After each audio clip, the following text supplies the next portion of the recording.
মানুষের ভেতরের পশুত্ব কতটা ভয়াবহ হতে পারে তার চূড়ান্ত দৃষ্টান্ত এটি। এক তরুণীর নিথর দেহও রক্ষা পেল না বিকৃত লালসার থাবা থেকে। ধর্ষণের শিকার হয়েছে ময়নাতদন্তের জন্য আসা এক তরুণীর মৃতদেহ। হাসপাতাল মর্গে ঘটে যাওয়া এই পৈশাচিক ঘটনা গোটা সমাজকে স্তম্ভিত করে দিয়েছে।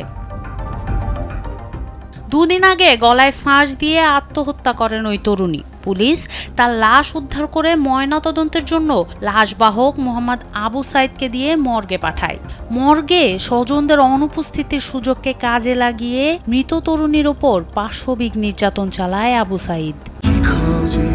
সেনসেশন ক্লাসিক স্ট্রবেরি ও কফি ভ্যারিয়েন্টে। পরবর্তীতে ময়নাতদন্তকারী চিকিৎসক পুলিশকে জানান মৃত্যুর পরেই ওই তরুণীর সঙ্গে শারীরিক সম্পর্ক করা হয়েছে। তখনই বিষয়টি সামনে আসে। এমন অভাবনীয় তথ্যের পর গোপন সোর্সের মাধ্যমে ধর্ষণের সত্যতা নিশ্চিত হয় পুলিশ। এরপর সোমবার আসামি আবু সাইদকে আটক করে। জিজ্ঞাসাবাদের মুখে ধর্ষণের সত্যতা স্বীকার করে সে। এই পৈশাচিক ঘটনা ঘটেছে ময়মনসিংহ মেডিকেল কলেজ হাসপাতাল মর্গে। ময়মনসিংহ কোতোয়ালি মডেল থানার ভারপ্রাপ্ত কর্মকর্তা মোহাম্মদ শিবিরুল ইসলাম ঘটনার সত্যতা নিশ্চিত করে জানান, অভিযুক্ত আবু সাইদের বিরুদ্ধে নারী ও শিশু নির্যাতন দমন আইনে ধর্ষণ মামলা হয়েছে।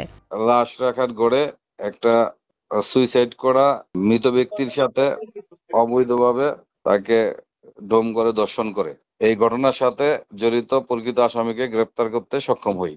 ধৃত আসামি ঘটনার কথা স্বীকার করে এবং বিজ্ঞ আদালতে 164 ধারার স্বীকারোক্তিমূলক জবানবন্দি প্রদান করেন। আবু সাইদকে আদালতে নেওয়া হলে সে তার ভয়াবহ এই অপরাধের সত্যতা স্বীকার করে। আদালত তাকে কেন্দ্রীয় কারাগারে পাঠানোর আদেশ দেন।